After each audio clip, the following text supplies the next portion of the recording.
Hey guys, Love is Dead here again. The international series in the group stages is now Navi versus Invictus Gaming.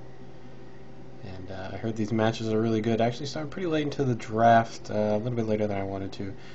Anyways, this is a replay. I think I was watching something else at this point when this game was completely live.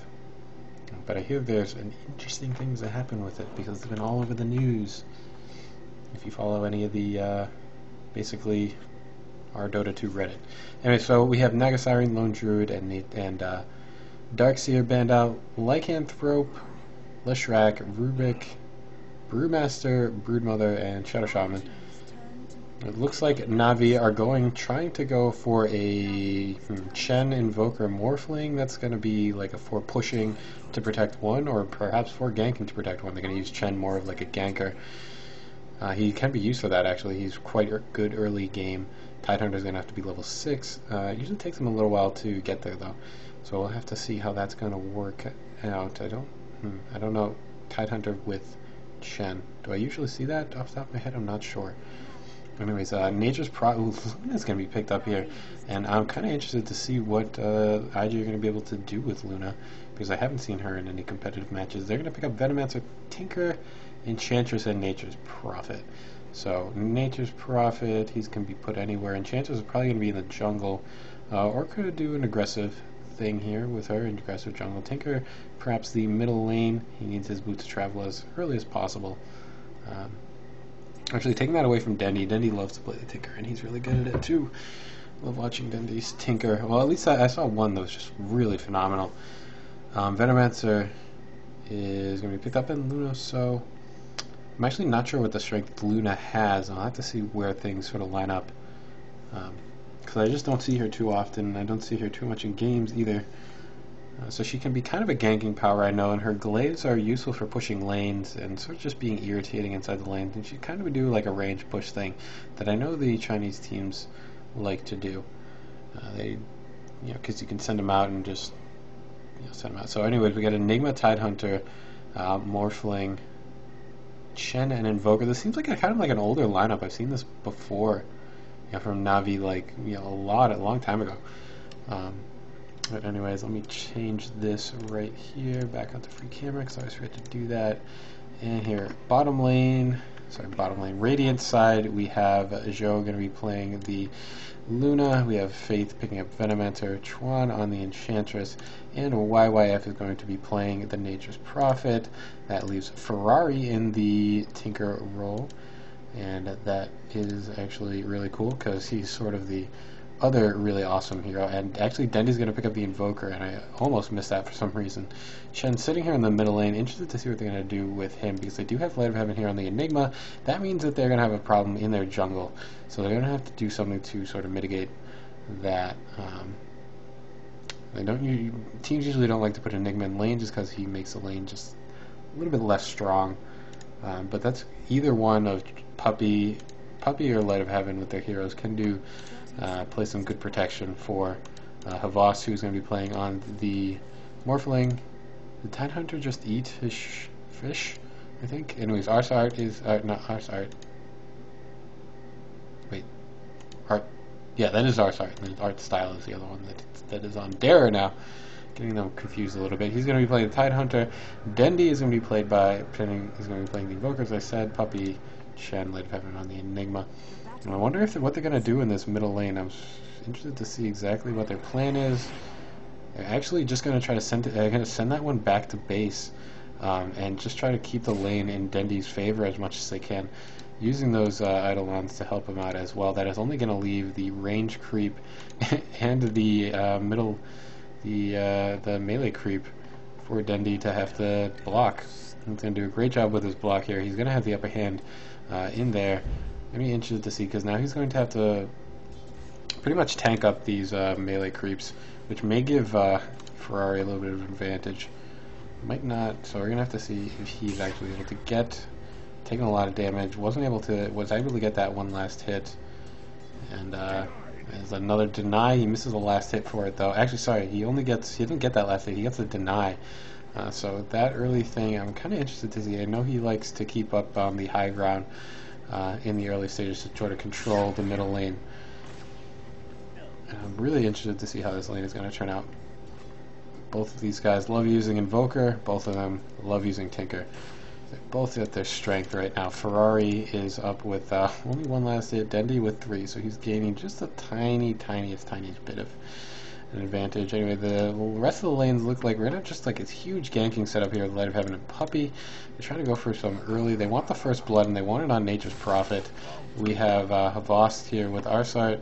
They're going to probably start it off here and try to deal damage to Nature's Prophet. Here it's going to go. We have the Gush going to be starting it off. I don't see a wave for him just yet. Waiting for it. Puppey's going to come in through the rear here. We have a Sunstrike going to top it off. And Invoker gets the kill. And the Nature's Prophet is drawn by Dendi. First in everything, I'm sure. Invoker, he's got 4 last hits. We got Tinker here with 5 last hits. So this is a pretty even matchup, and they're actually dealing a good amount of damage to this tier 1 tower. Na'Vi love pressuring the early game, although they are, the one thing that is a bit of a problem is that they're not getting that early farm on Light of Heaven. That Enigma, he's a really fast jungler, and actually, ooh, wow, the tower does go down. He's a really fast jungler, but they're really not using him in the jungle just yet. So that's kind of an interesting decision right there. Anyways, Luna is going to be played by Zhou. It's going to be the hard carry role, and actually doing 2 pretty good 12 last hits. Luna is just going to be pretty much ignoring their bottom lane right now. But that's kind of working out for them because they are going to be able to get these really early towers. This seems to be the last game that I cast was Complexity versus IG, and both of those teams just love trying to take down towers as fast as possible and just gain the advantage as soon as they can. Puppey's going to take a lot of damage right here. The Ursa's going to take him out. Faith is going to be focused down on Tidehunter. Is not going to be able to finish Faith off, and Na'Vi is going to have to back off from this right now. 1 of 1 is the kills. How is that possible? Oh, right, because Tidehunter didn't die. For some reason, my brain thought that he had died. There's a middle lane. Here we have Invoker. He's only got a circlet up, but he's got 1,300 gold. Interested to see what he's going to buy first. It's going to be his Drum of Endurance, or he could purchase up Phase Boots. Or Bracer, if he really wants it. Actually, the Bracer would turn into the Drum of Endurance, so he's going to actually get a Salve, and that's it. So I wonder what he's thinking right now. What his thinking is on his build. Trying on Nature's so yeah, Zhou is got a Basilius ring, which is great. Has level 5 right now. Let's see, last hits, 25 last hits. Enchantress next with the next highest last hits. Tinker next with the highest last hits. Actually, Morphling now picking up another one, getting himself just above Tinker. But Invoker is, he's keeping up with Ferrari. Actually, then he's keeping up with Ferrari, and it looks like Luna is going to be able to get the bottom tier 1 tower for the Dire. So the towers are evened up. Neither one of them has the advantage anymore. That early gold advantage can really help steamroll things. And that is one of the huge advantages to pushing early, is getting that 1,000 gold for your team. It may not sound like a lot, 200 gold for each hero, but it really helps. Especially if you can get 2 of them, that's 400 gold. That can help you out with team fights if you continue to push and have the power to do so.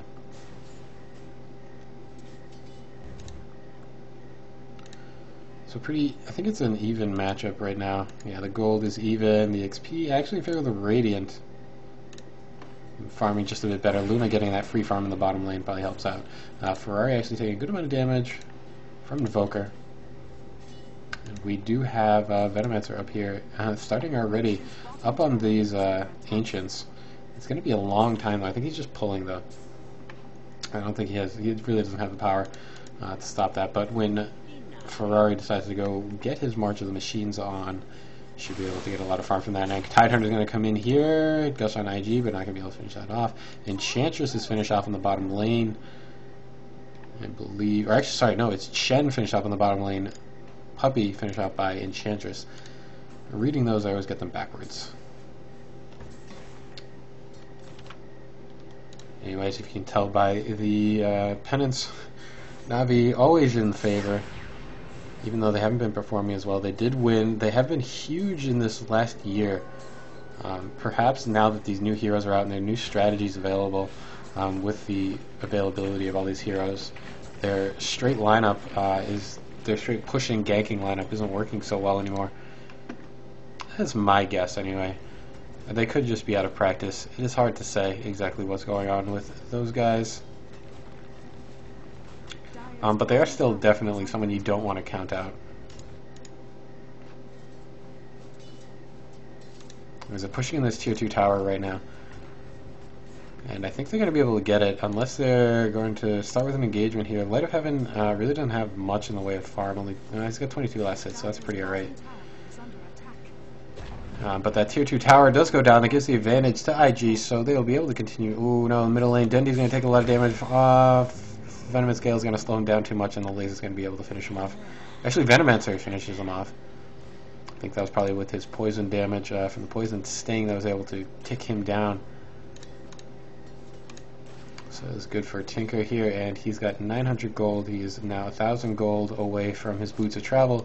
Boots of Travel up on Tinker, if you don't know, allows him to basically have unlimited mana and allows him to go anywhere on the map almost, not instantly, but in every about 15 seconds he can get anywhere on the map. What he does, I'm going to try to explain this really quickly before some kind of team fight happens. Yeah, I'm going to do it.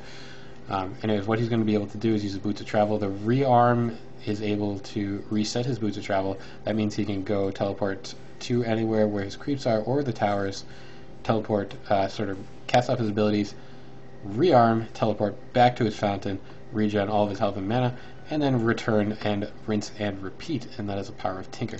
March of the Machines is why he's powerful, because he's able to cast this off. As you can see, he can usually, once he gets his Boots of Travel, has full mana, he can cast off 2 of those at once after rearm, and is able to decimate creep waves, and you really just cannot fight inside March of the Machines because it deals so much damage. 3-1 score right now with IG in the lead. So Goldgrass going to be showing us anything. Radiant doing a good job of farming, also with the XP, and they're really just, I think Na'Vi is underestimating the power of a farmed Luna. And that may be a bad idea. That may not turn out well for them. They've just been ignoring her in the bottom lane. They're really not worried about it for some reason. They're trying to get Black Hole up on Enigma. Shall see what they're able to do with that. If they can get that, we can get Tidehunter Ravage. What is he at? He's looking at level 4 right now, so he needs to get experience before they can decide to start with their team fight.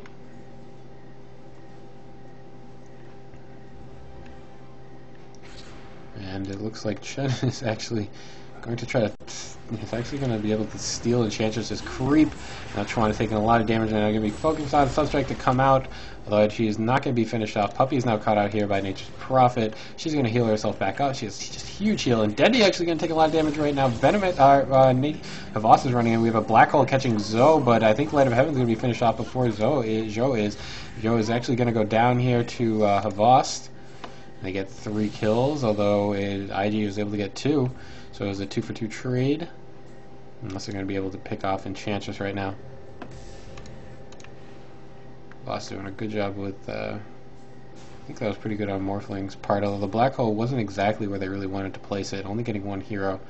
And allowing Enigma to just take damage from Nature's Prophet and anyone else that wasn't caught into it. They only caught Luna out for it and weren't able to... sorry, they weren't able to finish off Luna. Almost misspoke right there.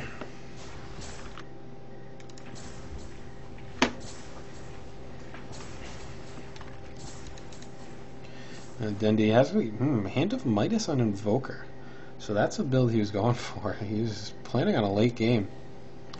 So it seems to be the way that they're banking on things right now. Morphling has finished up his Power Treads, farming up the Ancient so that Tinker can't get it, which is actually a huge problem for Tinker. It's good that they are doing this, but it looks like Havas can't stand against Joe, and the ultimate is going to be able to finish him off. Sunstrike is going to hit, but Tidehunter is going to go down, and now Dendy is going to be stunned up just a bit. He's taking a good amount of damage right now. Nature's Prophet ultimate goes out. Going to hit. It's going to hit Light of Heaven as well as Dendy. They're going to try to finish him off, and Ghostwalker should be able to save him. And he's going to get away from that, although that means that the middle tower is going to be open for pressure.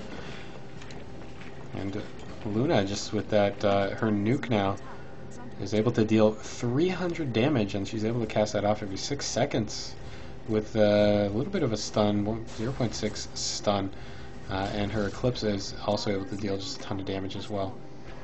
So if she gets up early on and that 300 damage means a lot, yeah, she gets really powerful, it seems like. Really good carrying, ganking force. She gets early, yeah, look at that one, and it doesn't really cost her a whole lot of mana. Oh, 120 she is, so she does cost her a decent amount of mana. She has decided to go for the Tranquil Boots instead of like an Arcane, so I don't, but, or Power Treads. I mean, Marching Machines, they're going to lose this tier 2 tower, it looks like. I don't think they're going to be able to stop this. Boss coming in, taking a lot of damage right now. He's going to wait for him up, just kind of get rid of the creep wave. Standing in the Marching Machines, able to get away. Puppey now standing in it as well, taking a good amount of damage. Na'Vi on the back foot here. Didn't want to engage in the team fight, and IG gets what they were looking for. Got Illusion Rune up on Luna, and she's just going to go into the jungle and begin her next farm.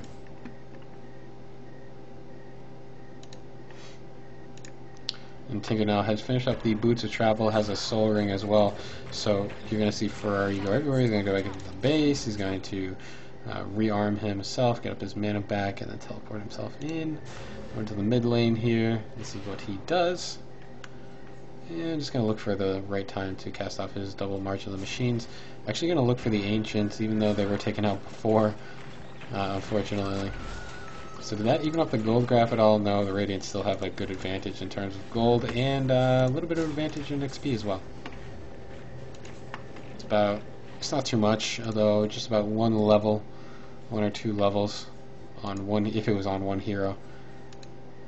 15k. I'm trying to put it in perspective.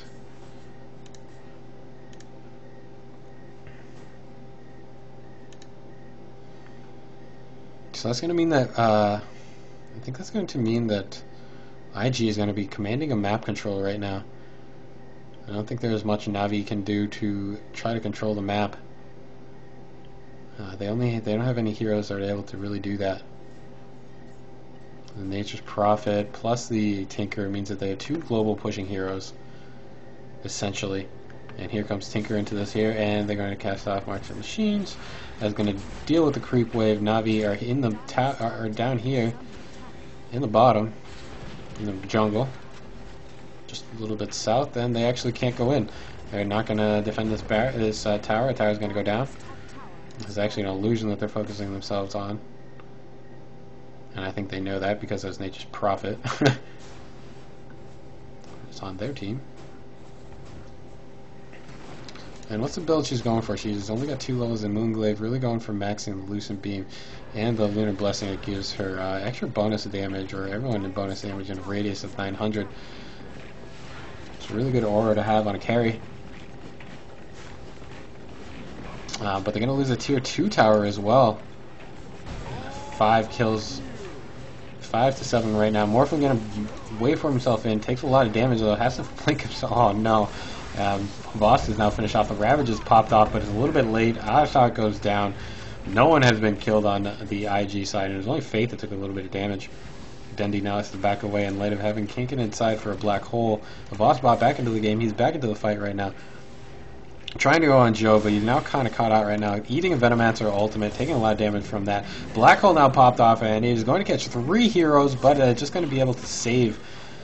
That's just going to be able to save Morphling and not going to be able to finish off a kill. The Enigma goes down for that. These matches require a lot of water. Or my throat gets dry. The top tower goes down. That is all of Na'Vi's towers. Oops. That is all of Na'Vi's towers. IG way in favor of terms of map control, which is just means that their gold advantage is going to be huge. Their XP advantage is going to be huge. I think this late game build Invoker may not pan out as well as Dendi had wanted to, although it does give him plus 30 attack speed, and with the Quaswex Invoker, that means he's going to be able to attack pretty fast. But he's still not he's not really in a ridiculous range just yet. And they're going to go for Roshan. Should be able to take that out without a problem. I don't think Na'Vi is actually going to be able to defend. I'm not really sure Na'Vi knows really what they can do here. They have Arsart here, and he has found them out. They have now pushed down a sentry ward. They've got to know this is happening. And Tinker's going to come in. There's 5 heroes in the Roshan pit. Roshan is going to be finished off. That is the end of him. He goes down. They're going to put the immortality on Joe. There's a haste. Room of Endurance up on him. Mythor Hammer, so that should be a BKB. Yeah, so that is a BKB. Ooh, and I just realized I have to make dinner for myself for the week. Should probably go do that right after this match. Talking to myself. Okay, this creep wave is going to be decimated completely. They're going to look at this tier 3 tower in the middle lane and have Tinker backing them off. We have Marching Machines popped off. Na'Vi just cannot go in here. Black Hole is not up. I don't even know if Ravage is available. But it looks like Puppey is up here. He's going to be caught out. He can't even get into the base. They're not going to focus down on him, just using Marching Machines to deal some harassment. I heard Ravage going to be popped off, but Arsart is going to take a lot of damage. No one is down yet. Deafening Blast flying out. Havas is taking too much damage from the ultimate from Luna. And that is the end of him. We have Shen going down as well. 2 Enchantress. And the tier 3 tower is now going to be finished off. I think this is going to be a Rax as well. There's nothing they can really do to stop this. The Moonblaze are running out, dealing a ton of damage. And now they're going to go and finish off Tidehunter, who was just trying to... I don't even know what he was trying to do. He's just trying to do... And they're actually going to call... Na'Vi's going to call out a GG. There's a 17-minute GG on Na'Vi.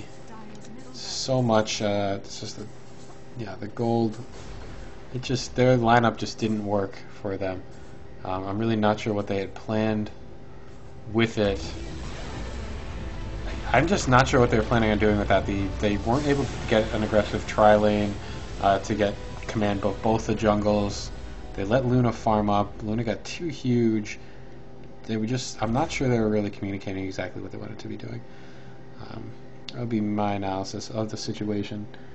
But anyways, IG take the victory, and that's the end of that. So, Love is Dead. Thank you for tuning in. I'm going to be signing off. I'm going to go make myself some dinner for the week, and then perhaps return and continue the cast. I think it's only, what? It's only 12. Or about 1. So, good luck, good night, for a little while.